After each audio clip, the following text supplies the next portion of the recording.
All right, y'all. Welcome to Sean with the news. So I'm gonna talk about this one story that's trending right now, and it's Don Robinson from a group back in the day. I think it was in the early '90s. In the '90s, they're called En Vogue, and she was a part of this group.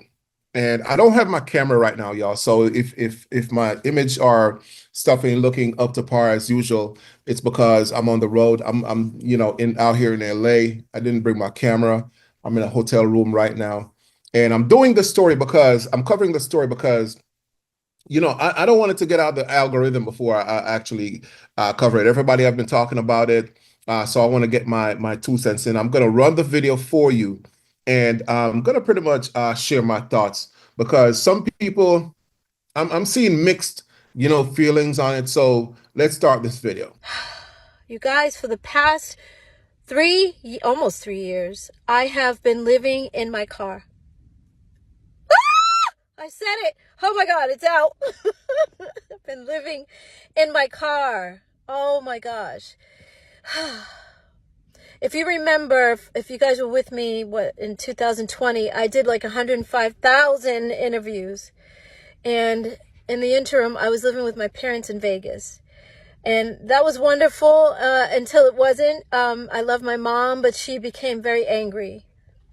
And a lot of her anger she was taking out on me, and I was her target all the time. And I was like, I can't deal with this. Like, I respect her too much. I didn't understand it. I still don't. And I was sleeping in my car for maybe about a month in Vegas. And then the guy that was co-managing me at the time was living in LA. And he said, you need to come back to LA. I don't have a lot of room, but I'll make room for you. And then when I got to his place, he actually didn't have room for me. So it turned into, okay, well, I'm going to put you in a hotel for the night. And that one night turned into 8 months. Oh my God, you guys. I was like, no, this is unacceptable. I have been researching car life. There's a whole community of people that live in their cars, and a whole community of people that live in their RVs, and a whole community of people that live in vans. Van life, car life, RV life.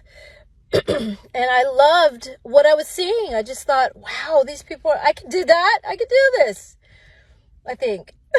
And I ended up in my car, and it's been, like I said, 3 years. I think I'm going to go and sleep in my car. I think I'm going to live in my car. I've been researching it, and I know I can do this. And she's like, yeah, you can.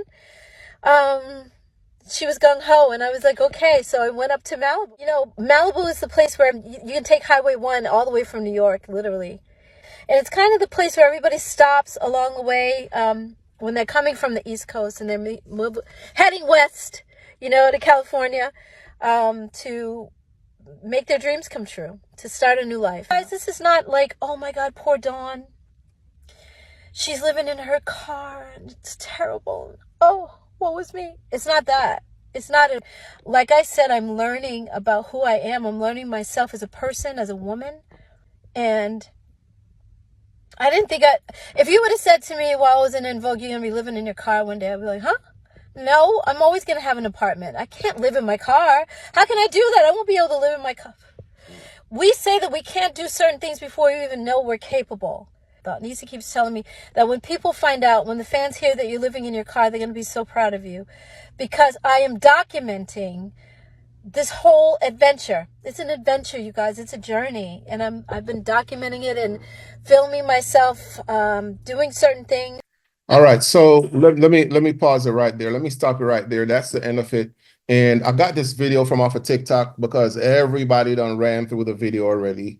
And so I couldn't find the original version, which is her original video. I should have went on her page, as a matter of fact, and got the video, but I didn't think about that.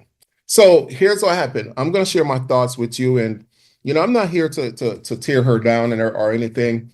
But one thing I do know is we're not going to sit out here and make it seems like living in a car or living the car life or a van or SUV life is all gravy, because it's not. And I think she's getting to that, but at the same time, she's not saying, look, don't do it. Now, some people probably want to do that, but they end up finding out that, the grass ain't green on the other side, right? So one of the takeaways that I do have, another takeaway that I do have is, she said her mom started getting angry at her. Now I have a second video, and I'm going to show y'all this video. This is her ex-husband, right? Who came out, he saw the video, and he had some stuff to say, but that's going to be in another video after this, right? So, and I want y'all to watch it. So subscribe to the channel, hit the subscribe button. I've been covering a lot of stories, and I'm going to be covering more and more stories as they come out. And so this is the thing. I want to talk about Don Robinson for a second. So look, a lot of people will probably say or try to shame her. I'm not going to shame her, but what I'm going to say is this. A lot of those groups back in the day, in the 80s, in the 90s, they were uneducated on how to handle their finances. It ain't like today where, we have so much resource or access to information off the top. We could just get on YouTube, get on TikTok, get on Instagram, or wherever you're on the most to watch, videos on our educational videos. They didn't have that. They couldn't just jump on YouTube and say, I'm going to look for this specific person who talks about how to handle money. If I can't afford a financial advisor, I'm just going to jump online. And they didn't have that.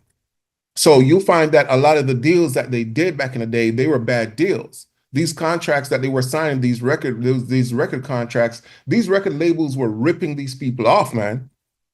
And they took advantage of it. Look at this group TLC, who were singing about they don't want no scrub. A scrub is a guy, this, that, that. Pretty much a scrub ain't got no money. He broke. And then 3 years after they did that song, they filed bankruptcy. You see what I'm saying? They broke because they didn't really have the understanding on how to manage money. Of course, they were younger, but there was nobody out there who was saying, you know what, this is what you need to do. These record labels, man, they didn't care about these people. And they took them for all they got and left them outside to pretty much rot. This is what the record industry, the music industry is. And a lot of people have come out, in the 2000s, and they were like, yo, y'all don't want to be a part of this, man. They will kill you out here, man. These record labels and these people, in high offices, they don't care about you. All they're going to do is use you, abuse you, and then it's going to be a revolving door. Next up, and this is what happened to people like this. And that is the reason why you see so many 90s groups and late 80s groups or 80s groups, they go broke. You don't hear about it, but they go broke. You had to be in a place where you're either producing behind the scenes or you're a writer, you're a ghost writer, and you're sitting back just making money off of royalties. But these people, the singers, the actual singers, rappers, R&B stars, all this stuff, man, they ain't got no money, man. Look at all these hip hop heads from back in the 80s who really pushed out hip hop. Even in the 90s, they broke, they are broke. They are broke. They were the guy back in the day, though. They were the girls back in the day, though. But now they're not. You see what I'm saying? And in this situation, it's just sad to see that, Don Robbins. So I'm going to show you a picture right now of En Vogue.